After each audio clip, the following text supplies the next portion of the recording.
I first read The Hobbit in 1964 when I was 14 years old, and my brother brought it back from college. My first experience with Tolkien, I was in third grade, so this would have been 1980. I'm 42. I didn't read Tolkien when I was a child, but I first encountered him when the first movie, The Fellowship of the Ring, came out. I'm 54 and I'm from New Zealand. I first read The Hobbit when I was age 7 and Lord of the Rings about 11. And since then I've probably read it yearly, thereabouts. As long as I can remember, I've known about Tolkien because of the Peter Jackson movies. I must have seen them when I was like 4 or 5.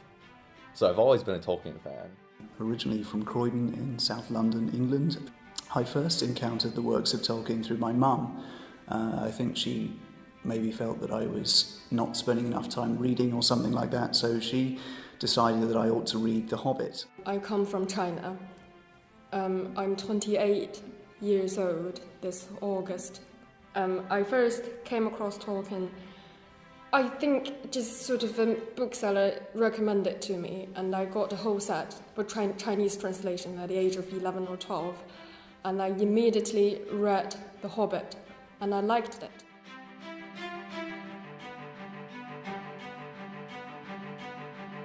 I think there's something about Tolkien that's very much inexplicable, but I think fundamentally it's probably just very good story. Well, I'm also a child of the 60s, and if you were of a certain mind bend in the 60s, Tolkien had its own built-in appeal, right? Because it was kind of against the military-industrial complex. I'm Catholic, so I was thrilled to find out he was Catholic, because then I thought, why is this resonating so much with me? And then after I read the letters of J.R.R. Tolkien, I understood it better. I thought, okay, this is why. As a Eagle Scout, I knew a lot about hiking and backpacking, and so that element of The Lord of the Rings, the Nine Walkers, was immediately appealing. Tolkien's love of nature, of trees in particular, I found appealing. He provides a worldview. It's an ecological thing, it's spiritual, and it has depth. Even when I became a feminist, I still was a fan. Loved him anyway. And I still find meaning in him when I reread the stories. Fantasy and recovery, and escape and consolation, not to escape from the world, but to get perspective on the world. So traveling with the Fellowship in Middle-earth is a way to step aside and think about what's going on in my own life, never again setting aside completely reality, but just giving some perspective, and so that's been important to me. Talking about our favourite characters, but as I've grown older, I've really begun to appreciate more the ethos of what Tolkien was creating, the kind of world he was creating, the nobility, the beauty of that world, and of the vision of life that it presents.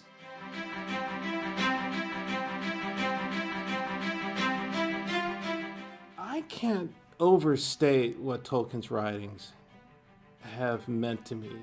It's been really important to me.